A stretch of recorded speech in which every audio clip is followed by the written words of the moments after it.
Face à l'expert avec Sonacid.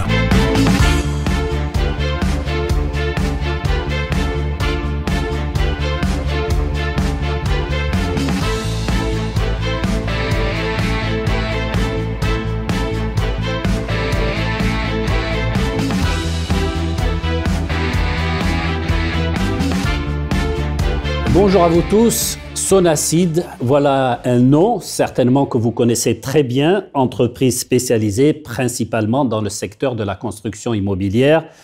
Emblématique groupe, il est vrai, créé par l'État marocain en 1974. Au départ, il faut le dire, le capital investi pour répondre aux besoins en acier du marché local était à peu près de 40 millions de dirhams. Et un demi-siècle plus tard, justement, la Société nationale de sidérurgie est devenue leader en termes de production à l'échelle de tout un pays, certes, et même au-delà. Alors, c'est Ismail Aqlaï, bonjour. Bonjour. Merci d'être là, merci d'avoir répondu à notre invitation. Vous êtes directeur général du groupe implanté initialement, historiquement, dans la région de Nador. Et à travers notre entretien, vous nous expliquerez évidemment comment Sonacid se positionne aujourd'hui comme l'un des premiers partenaires pour édifier de grands projets, entre autres, de grands projets d'infrastructure au Maroc. Mais avant tout, dites-nous en quelques mots donc d'introduction, de présentation, comment expliquer la formidable épopée, l'ascension, la route de Sonacid. C'était, il faut le dire, un pari fou dès le départ. Oui, comme vous l'avez bien dit, Sonacid a été créé en 1974. L'idée de départ, c'était d'en faire un grand complexe industriel parce qu'il y avait un gisement de fer à proximité. Et l'idée était de transformer ce minerai de fer en acier. Et finalement, les décideurs à cette époque ont opté pour juste une partie de ce complexe qu'on appelle un laminoir. Et donc, le Sonacid achetait de l'acier demi-fini, semi-fini, et le laminoir transformait cet acier-là en rang en béton. Alors donc aujourd'hui? Alors aujourd'hui, on a 3 sites. On a le site le plus important aujourd'hui, c'est celui de Jorf, où nous avons une aciérie. Nous transformons les déchets de ferraille en acier, et nous avons aussi un laminoir assez important. Nous avons aussi un site à Berchid, où une filiale de Sonacid qui s'appelle Longo Metal Armature transforme notre rang en béton en armature qui sert à la construction des grands projets comme les ports, etc. Voilà, alors nous sommes donc en 2025. Ces dernières années, vous avez accompagné la construction de grands chantiers, de grands ports. Il y a aussi des projets hydrauliques, des infrastructures sportives et également le secteur industriel que vous alimentez en tant que premier producteur d'acier. Aujourd'hui, voilà, quelle est un peu votre lecture du marché local, de ce qui est offert en matière peut-être de demande? Alors actuellement, nous vivons une énergie assez importante en termes de demande d'acier parce qu'il y a des projets d'infrastructure très importants dans le pays. Mais il y a aussi l'aide que le gouvernement a donnée à ceux qui veulent acheter des logements à bas prix. Là aussi, on va connaître une augmentation importante des logements sociaux. Et avec les projets et les logements sociaux, on a de quoi travailler. Il y a vraiment une demande qui est importante, qui a commencé à partir du 4e trimestre de l'année 2024. Des investissements sont prévus, justement? Les investissements sont prévus. Nous sommes en train d'augmenter la capacité de nos usines pour pouvoir faire face à cette demande croissante du marché. Justement, quel est le positionnement de Sonacid quand on voit que le Maroc, effectivement, annonce plusieurs grands projets structurants pour les années à venir? Et là, évidemment, on a une fixation sur 2030, mais c'est vrai que ça va même au-delà. Alors écoutez, d'abord, Sonacid est le leader sur le marché. Et puis, notre engagement, nous, c'est de mettre à la disposition des projets un acier de qualité, un acier qui évolue avec tout ce que nous investissons en termes de recherche et développement. Vous donner un exemple, nous allons bientôt mettre sur le marché l'antisismique. On a besoin aujourd'hui dans notre pays d'avoir un rang béton antisismique vu le cercle de feu entre le Husseima jusqu'à Agadir, où là, il y a des risques quand même de tremblements de terre assez importants. Et donc ça va être notre contribution pour ramener sur le marché marocain un acier qui préservera la sécurité de nos concitoyens. Justement, de quelle manière le tremblement de terre d'El Haouz, le 23 septembre 2023, justement, vous a amené à revoir toute une stratégie, à en faire pratiquement une fixation aujourd'hui? L'écroulement des édifices, il est dû surtout quand le rang à béton se casse, parce que le rang à béton est rigide. Et donc c'est là où on s'est dit, finalement, il faut qu'on développe un rang à béton ductile, c'est-à-dire un rang à béton qui peut se pencher sans se casser. Et ça nous a amené, avec notre laboratoire de recherche et développement, de développer ce type de rang à béton. Nous l'avons testé dans un grand laboratoire français qui travaille beaucoup sur les rangs à béton antisismiques. Et donc nous attendons la nouvelle norme marocaine, travaillons avec Imanor pour cette norme-là, pour pouvoir le commercialiser. On a les moyens justement de produire ce type d'acier? Oui, Sonacid a les moyens de produire ce type d'acier, et Sonacid sera la seule à pouvoir produire ce type d'acier. Alors on a une capacité de production de plus d'1 million de tonnes d'acier, vous me dites si je me trompe ou non. Sonacid qui se positionne donc naturellement comme l'un des premiers partenaires en matière de construction, on l'a dit, immobilière, de grands projets d'infrastructures qui verront le jour, en tout cas ceux qu'on a cités tout à l'heure en 2030.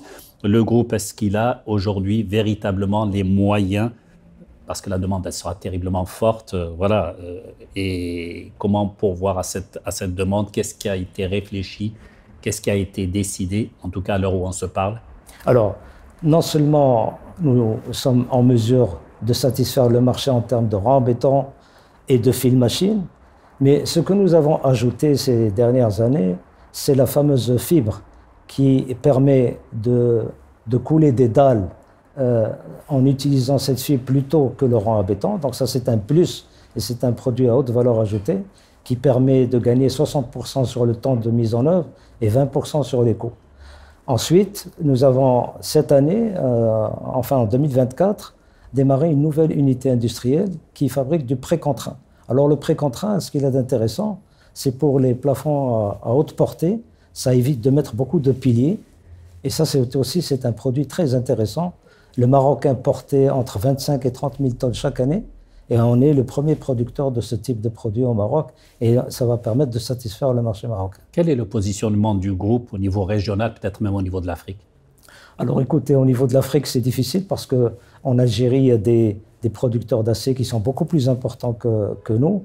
Mais ce qui est intéressant dans notre cas, c'est que nous avons un acier vert. On est le seul producteur d'acier en Afrique à avoir un acier vert à hauteur de 90%. Et puis, on a aussi des aciers à haute valeur ajoutée, comme ceux que je viens de vous citer, la fibre et le précontraint. Là, nous sommes les seuls à produire ce type de produit. Est-ce que cela amène peut-être à une réflexion là aussi collective au niveau de tout le pays quant au mode de construction à venir aujourd'hui à prendre en considération? Écoutez, tout progrès dans le domaine de construction sera totalement accompagné par Sonacid parce qu'on s'est donné les moyens. On a aujourd'hui un centre de recherche à Jorf qui peut développer beaucoup de produits. Je vous donne un exemple. Cette année, 2025, nous allons produire du cuivre et de l'aluminium récupérés à partir de la ferraille, alors qu'avant, elle était perdue dans les déchets de la ferraille. Donc, vous dire tout ce que, quand on est armé d'un centre de recherche et développement, tout ce qu'on peut faire pour accompagner le progrès, l'évolution de l'industrie au Maroc. Vous avez parlé justement de ferraille. Est-ce qu'il existe une logistique là aussi peut-être de récupération? Parce que j'imagine qu'il doit y avoir des pertes aussi à droite et à gauche. Est-ce que Sonacid, là aussi, il y a une réflexion qui est faite pour pouvoir récupérer toute cette ferraille-là? Alors historiquement, Sonacid achetait de la ferraille chez les ferrailleurs. Donc il y a des collecteurs au Maroc, ici au Maroc, qui collectent la ferraille et qui la vendaient à Sonacid. Mais depuis quelques années, nous avons aussi signé un certain nombre de conventions avec les industries marocaines pour pouvoir récupérer directement de chez elles tous leurs déchets, y compris la ferraille. Et là, c'est un nouveau modèle d'acquisition de la ferraille qui nous permet de gagner en temps, en efficacité et même en termes de coût. Voilà, et en termes de mines de fer, est-ce que le Maroc est doté naturellement de minerais pour pouvoir voilà, être à la hauteur, en tout cas, de la demande de Sonacid? Il y a des indices de minerais de fer dans le pays. Il y a une petite mine en Nador qui vient de démarrer. Mais ce n'est pas suffisant. Ce n'est pas suffisant. Mais de toute façon, nous, on n'utilise pas le minerai parce que nos usines, ce sont des aciéries électriques. Ils ont besoin de ferraille. On ne peut pas utiliser du minerai. D'accord. Depuis pratiquement un demi-siècle, on l'a dit, Sonacid qui participe au développement économique de tout un pays, de tout le Maroc, en fournissant évidemment des produits qui se veulent innovants, à très forte valeur ajoutée. Est-ce qu'une réflexion là aussi a été engagée à votre niveau, au niveau de Sonacid, pour assurer en tout cas les meilleures conditions de sécurité, de compétitivité? On parle aussi de délai. Là aussi au niveau du secteur des BTP, des bâtiments et travaux publics. Vous savez, nous, on a un branding, on le dit, Sonacid construit le Maroc. Et donc, c'est la devise. C'est notre devise. Et donc, on a l'ambition de mettre à la disposition de nos concitoyens d'abord de l'acier de qualité, de sécurité, parce que vous savez, l'acier joue un rôle très important dans la sécurité des bâtiments. Et donc, on a cet engagement moral qui est important. Et puis, comme je vous l'ai dit, le processus de la R&D permet à chaque fois d'améliorer la qualité, d'améliorer les coûts et de mettre sur le marché des nouveaux produits, comme ça a été fait, comme je vous l'ai expliqué tout à l'heure. Alors évidemment, il y a ces mesures publiques pratiquement de sauvegarde qui ont expiré en octobre 2023.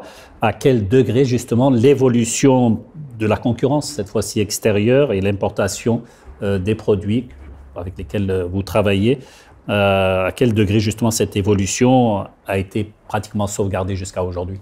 Alors écoutez, au début et à la fin de la sauvegarde, on a connu quelques perturbations de l'acier en provenance des pays du Moyen-Orient qui, possédant le minerai, possédant l'énergie, mettaient sur le marché un acier de très bas prix.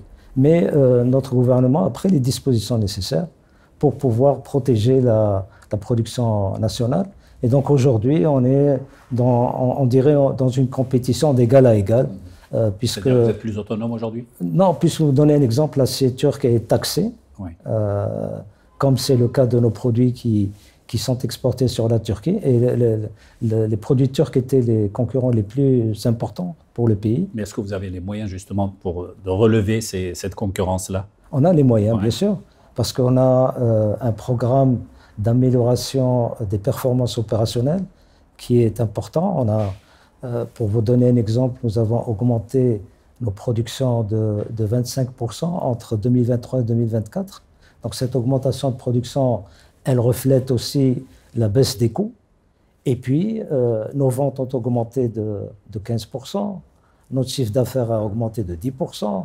Donc on n'a pas de quoi se plaindre. 2024 a été une année extrêmement intéressante, où ça nous a donné l'occasion de prouver que notre acier était compétitif et de qualité. Des produits compétitifs et de qualité à exporter aussi? On peut parler d'exportation? On a fait quelques exportations sur le Canada, sur les États-Unis. La fibre a été exportée au Canada, en France, en Afrique du Sud, aux Émirats arabes unis. Et donc nous avons aussi cette prétention de pouvoir exporter, d'autant plus que, par exemple, dans le cas de l'Europe, à partir de 2026, l'acier va subir la fameuse taxe carbone. Et nous avons un acier vert à 90%. On est certifié par un organisme international, et donc on pourra pénétrer le marché européen avec nos produits haute valeur ajoutée grâce justement à cet acier vert que nous produisons aujourd'hui.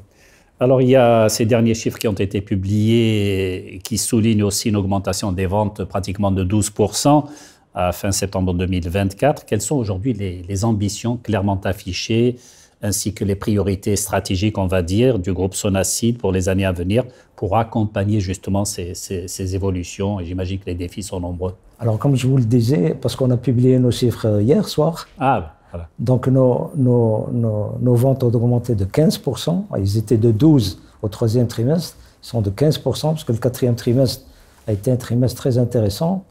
Notre chiffre d'affaires a augmenté de 10%. Et donc ça nous amène à réfléchir sur l'avenir Et donc nous avons l'ambition de réaliser une unité industrielle chaque année jusqu'en 2030.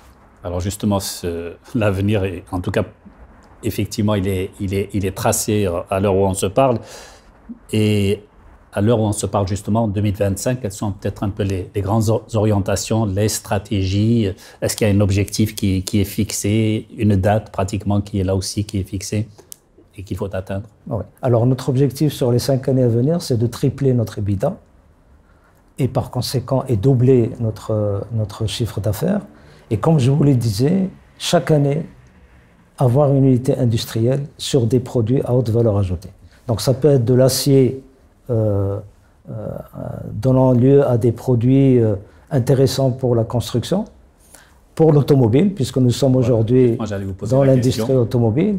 Et puis, nous allons nous diversifier sur d'autres métaux. Nous allons produire du cuivre, de l'aluminium, et tout ça va permettre justement de répondre à cette ambition, une unité industrielle chaque année sur les 5 années à venir. À l'heure actuelle, à l'heure où on se parle, le principal client, c'est l'automobile, le secteur de l'automobile? Non, le principal client, c'est les projets et l'immobilier. Par contre, pour ce qui est de la fibre, dont l'usine a démarré à fin 2022, nous avons commencé à alimenter un sous-traitant de BMW, Audi, Volkswagen en une fibre spéciale qui permet de fabriquer les câbles pour ouvrir et fermer les portes des voitures. Donc ça a été notre première introduction dans l'industrie automobile et nous préparons des projets qui vont pouvoir aller sur d'autres types de produits. On va terminer. Parlez-nous de l'acier vert. Là aussi, c'est une gageure. C'est un point sur lequel Sonacid s'appuie. En quelques mots, il s'agit de... Alors écoutez, nous, on a une aciérie électrique. Donc la grande consommation d'énergie vient de l'électricité. Nous avons l'électricité éolienne et puis nous avons une ferme solaire à Nador. Donc on a le mix énergie solaire, énergie éolienne qui nous permet de satisfaire 90% de nos besoins en énergie. Voilà, Ismail Aqlaï, directeur général du groupe Sonacid. Merci beaucoup pour vos réponses. Merci de vous être déplacé et nous rendre visite à Face à l'expert. Et merci à vous de nous suivre et de nous rester fidèles.